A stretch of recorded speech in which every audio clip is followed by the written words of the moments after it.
तसं आमचं हे शरीर संपल्याच्या नंतर एका दिवशी आम्ही जाणार. आम्ही गेल्याच्या नंतर आमच्या चारित्र्याचा असणार लोक वर्णन करतील. आमच्या चांगुलपणा असणारा जो आहे तो अमर राहील. आमचं नाव असणार मुखामध्ये दुसऱ्यांच्या चांगुलपणाने निघल. म्हणून जिवंतपणी असताना काही चांगले कार्य केले पाहिजे, चांगले सत्कर्म केले पाहिजे.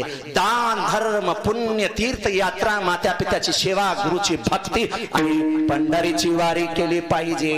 असं जर माणसानं जगलं सात्विक बनून तर लक्षात ठेवा अशा माणसाची कीर्ती जन्मोजन्मी राहते. उत्तमाची उरे कीर्ती भागे, उत्तमाची उरे कीर्ती भागे, उत्तमाची उरे कीर्ती भागे, उत्तमाची उरे कीर्ती भागे. तुका म्हणे एका मरणाची सरे, तुका म्हणे एका